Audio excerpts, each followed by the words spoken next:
여러분, 이런 질문 해보신 적 있으신가요? 내가 죽으면 정말 끝인가?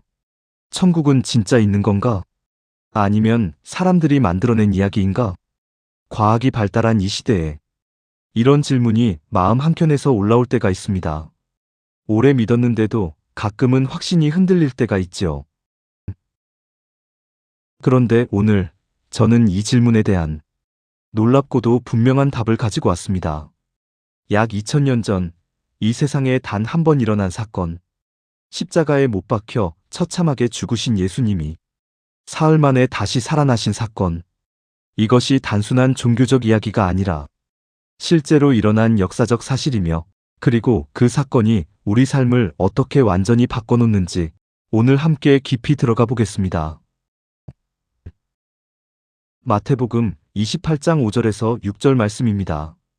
십자가에 못 박히신 예수를 너희가 찾는 줄을 내가 아노라.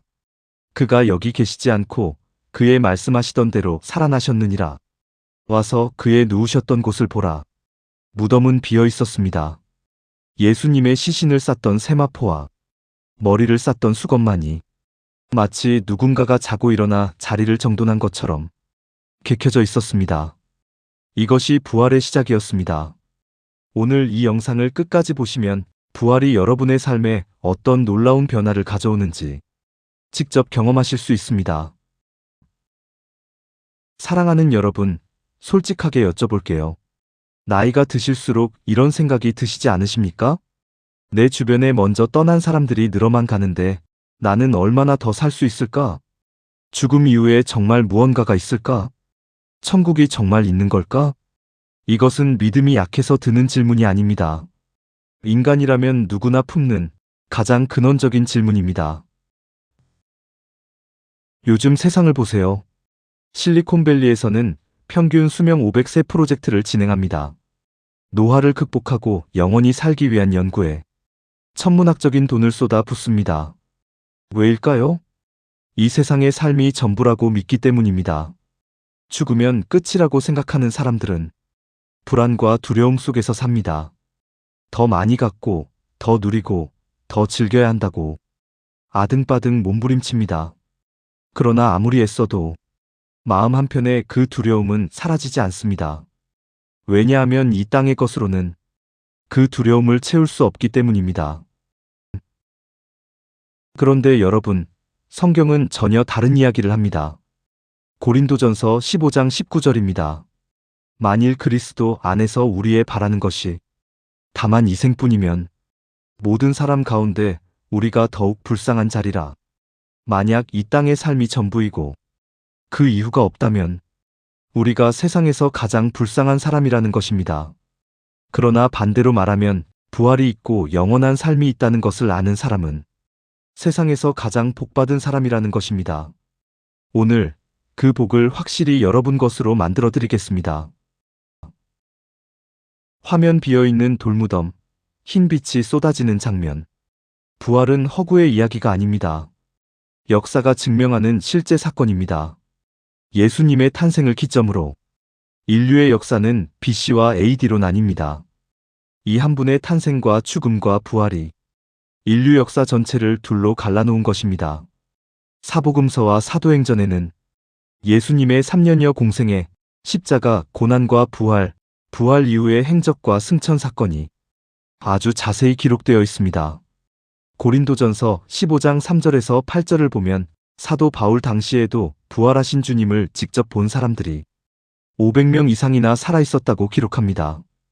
그리스도께서 사흘 만에 다시 살아나사 게바에게 보이시고 후에 12제자에게와 그 후에 500여 형제에게 일시에 보이셨나니 그 중에 지금까지 태반이나 살아있고, 이것은 소수의 사람이 꾸며낸 이야기가 아닙니다.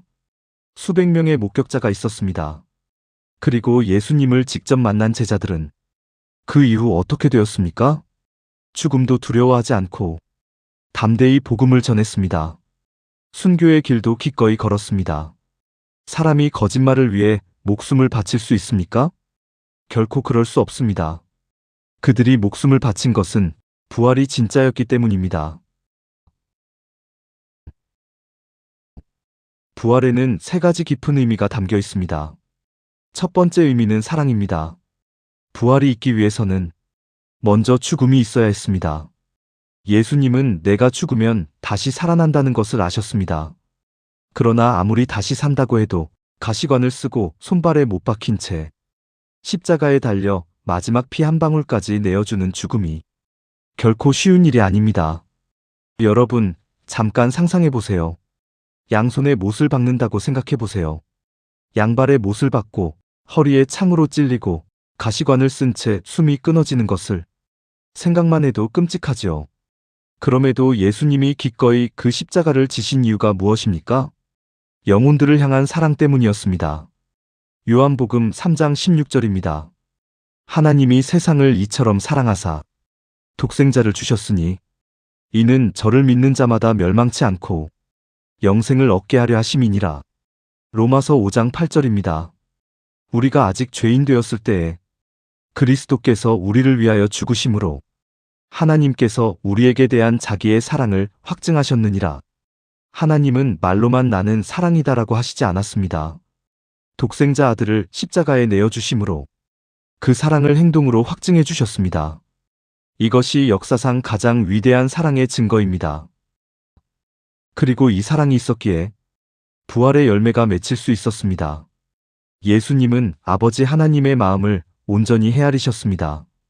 아담의 범죄 이후 점점 하나님의 형상을 잃어가는 인생들을 바라보시며 얼마나 슬퍼하셨는지를. 그래서 예수님은 감사한 마음으로 순종하셨습니다. 내가 순종함으로 아버지의 마음을 위로할 수 있고 영혼들을 구원할 수 있으니 감사하다. 이것이 예수님의 마음이었습니다. 사랑이 있는 사람은 어떤 고난도 감내합니다. 그 사랑의 결과로 부활의 영광이 임하였고 우리에게도 그 영광의 문이 열렸습니다. 부활에 담긴 두 번째 의미는 소망입니다. 고린도전서 15장 19절을 다시 기억해 보세요. 만일 그리스도 안에서 우리의 바라는 것이 다만 이 생뿐이면 모든 사람 가운데 우리가 더욱 불쌍한 자리라. 만약 이 땅의 삶으로 모든 것이 끝난다면 우리처럼 불쌍한 사람이 없을 것입니다. 그런데 부활이 있으니 우리는 가장 복받은 사람들입니다. 소망이 있을 때와 없을 때가 얼마나 다른지 비유를 들어 말씀드릴게요. 어떤 사람이 열심히 일해서 돈을 모아 내 집을 살 수 있다는 소망이 있으면 안 먹고 안 써도 차곡차곡 저축하면서 행복합니다. 힘들다 하지 않을 거예요. 왜요? 소망이 있으니까요. 그런데 집을 살 소망이 전혀 없다면 생기는 돈을 하루하루 쾌락에 다 써버리기 쉽습니다. 내일을 위해 오늘을 참을 이유가 없으니까요. 부활의 소망이 있는 사람의 삶이 딱 이와 같습니다. 천국에서의 영원한 삶을 소망하는 사람은 이 땅에서의 삶이 힘들고 버거운 것이 아니라 오히려 행복할 수 있습니다. 하루하루가 천국에서 내 상급으로 내 영광으로 쌓인다는 것을 알기 때문입니다. 예수님이 약속하셨습니다. 내 아버지 집에 거할 곳이 많도다. 내가 너희를 위하여 처소를 예비하러 가노니 가서 너희를 위하여 처소를 예비하면 내가 다시 와서 너희를 내게로 영접하여 나 있는 곳에 너희도 있게 하리라. 천국은 허구가 아닙니다. 예수님이 직접 처소를 예비하러 가셨습니다. 그곳은 발로 밟고 다니는 길조차 정금순금인 곳입니다. 이 땅에서 주님을 위해 드린 시간, 재물, 몸과 마음, 그 모든 것이 썩지 않는 상급으로 천국 처소에 쌓이게 됩니다. 계시록 22장 12절입니다. 보라, 내가 속히 오리니 내가 줄 상이 내게 있어 각 사람에게 그의 일한 대로 갚아주리라. 이 소망을 굳게 잡으세요. 소망을 품고 자신을 변화시키는 만큼 더 좋은 천국을 침노할 수 있습니다. 자, 이제 실제 이야기를 나눠드리겠습니다. 부활의 믿음이 삶을 실제로 바꿔놓은 분들의 이야기입니다. 부산에 사시는 74세 김권사님의 이야기입니다. 10년 전 남편을 갑자기 잃으셨습니다. 그날 이후 죽음에 대한 두려움이 권사님의 삶을 짓눌렀습니다. 교회는 40년을 다니셨지만 솔직히 부활이 마음으로 믿어지지 않았다고 합니다. 머리로는 알겠는데 마음에서는 확신이 없었어요.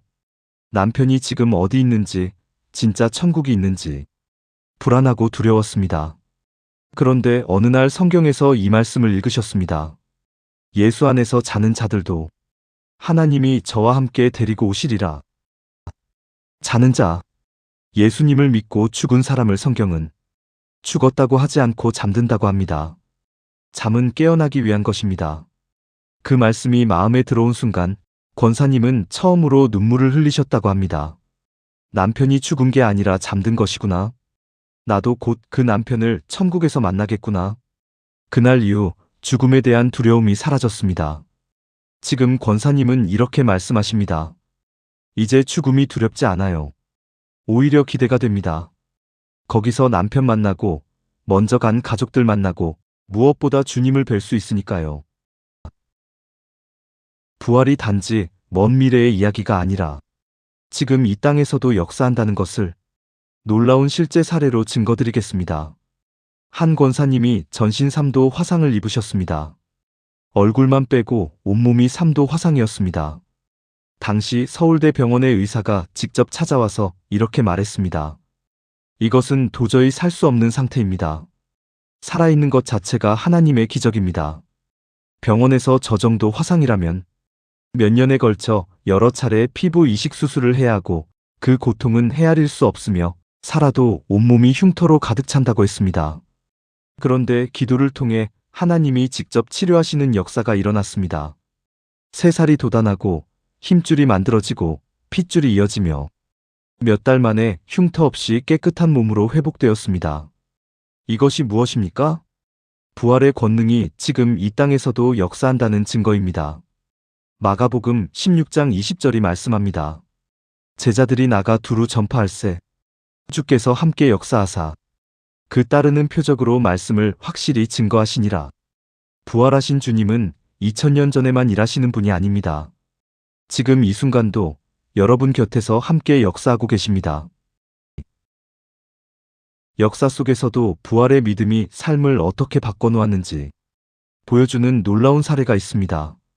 초대교회 시절 로마의 극심한 핍박을 피해 기독교인들은 지하 묘지 카타콤에 숨어 살았습니다.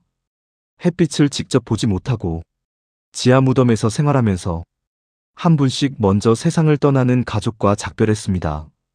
그들의 묘비에는 이런 글이 새겨져 있었습니다. 사랑하는 내 아들아, 울지 마라. 죽음은 영원한 것이 아니란다. 나의 남편 하나님이 당신을 다시 살리시리라. 존경하는 나의 아버지, 성령 안에서 다시 살리라. 굶주린 사자 앞에 던져지면서도 그들은 찬양하며 웃으면서 죽어갔습니다. 이것을 보던 로마 황제와 병사들이 처음에는 비웃었습니다. 그런데 며칠이 지나면서 마음이 바뀌기 시작했습니다. 어떻게 저들은 죽음 앞에서 저렇게 행복해할 수 있는가? 저들이 믿는 예수가 누구인가? 의문이 생기기 시작하면서 복음이 퍼져나갔습니다. 결국 순교자들의 피가 씨앗이 되어 로마가 기독교 국가가 되었습니다. 부활의 믿음이 세상을 바꾼 것입니다.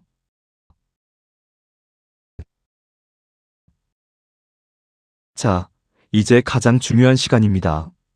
어떻게 하면 나도 이 부활의 믿음을 갖고 부활에 참여할 수 있을까? 오늘 말씀을 통해 부활에 참여하는 사람의 3가지 특징을 나눠드립니다. 1단계 부활을 마음으로 믿으세요. 로마서 10장 9절입니다. 네가 만일 내 입으로 예수를 주로 시인하며 또 하나님께서 그를 죽은 자 가운데서 살리신 것을 네 마음에 믿으면 구원을 얻으리니. 중요한 것은 마음에 믿으면이라는 말씀입니다. 머리로 아는 것이 아닙니다. 입술로 고백하는 것이 아닙니다. 마음에서 믿어지는 믿음이어야 합니다. 마음으로 부활을 믿는 사람에게는 반드시 변화가 따릅니다. 요한일서 3장 9절이 말씀합니다. 하나님께로서 난 자마다 죄를 짓지 아니하나니 마음으로 부활을 믿는다면 죄를 짓고 사는 것이 불가능합니다. 왜요? 심판이 있고 행한 대로 갚아주신다는 것이 마음에 믿어지면 자연히 말씀대로 살 수밖에 없기 때문입니다. 오늘 이 기도를 드려보세요. 하나님 아버지, 저는 예수님이 저의 죄를 위해 십자가에서 죽으시고 사흘 만에 살아나신 것을 마음으로 믿습니다. 이 믿음이 더욱 확실해지게 해주세요. 2단계 말씀으로 자신을 점검하고 행함으로 이루세요. 요한복음 17장 17절에 예수님이 기도하셨습니다. 저희를 진리로 거룩하게 하옵소서. 아버지의 말씀은 진리니이다. 말씀에 비추어 자신에게 있는 비진리를 버리고 진리로 채워나갈 때 우리는 거룩하고 온전한 자녀의 모습으로 부활에 동참할 수 있게 됩니다. 단, 말씀을 듣고 아는 것만으로는 부족합니다. 로마서 2장 13절입니다.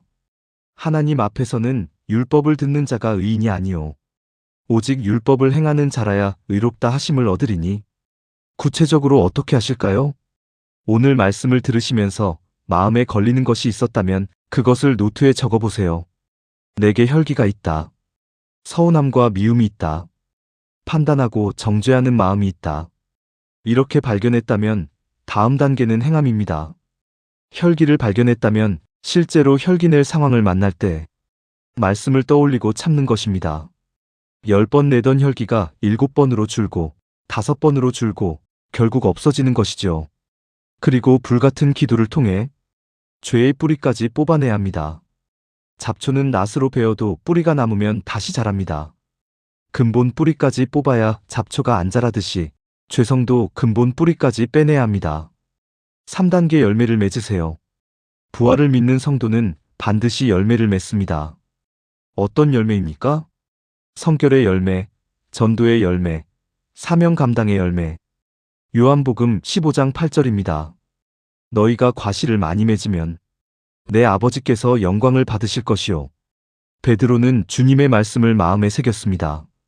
내 어린 양을 먹이라. 내 양을 치라. 내 양을 먹이라. 그 말씀대로 영혼을 구원하는 삶을 살았고 결국 순교의 열매로 하나님께 드려졌습니다.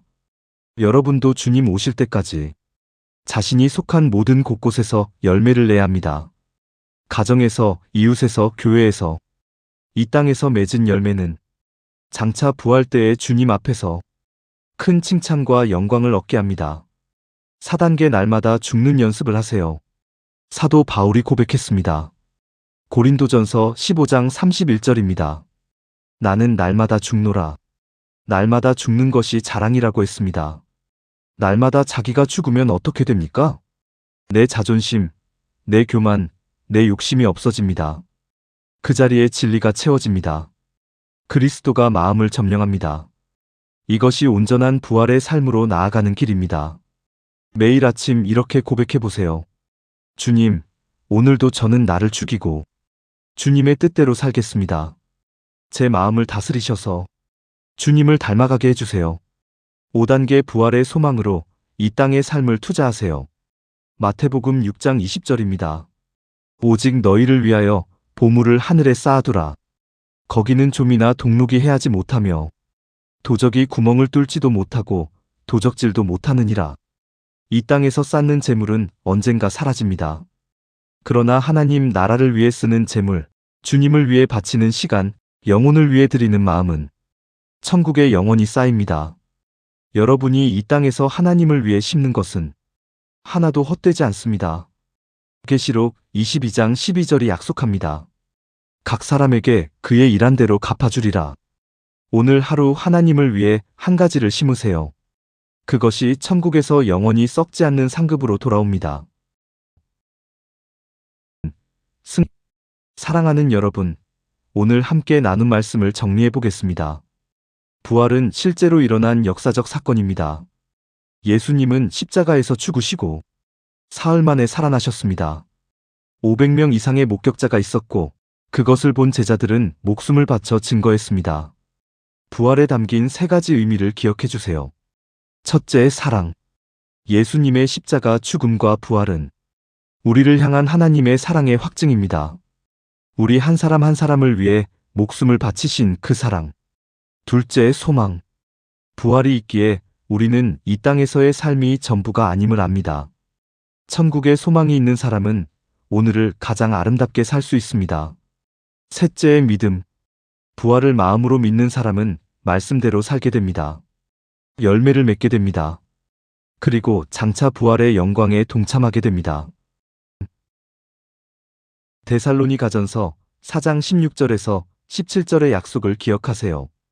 주께서 호령과 천사장의 소리와 하나님의 나팔로 친히 하늘로 쫓아 강림하시리니 그리스도 안에서 죽은 자들이 먼저 일어나고 그 후에 우리 살아남은 자도 저희와 함께 구름 속으로 끌어올려 공중에서 주를 영접하게 하시리니 그리하여 우리가 항상 주와 함께 있으리라.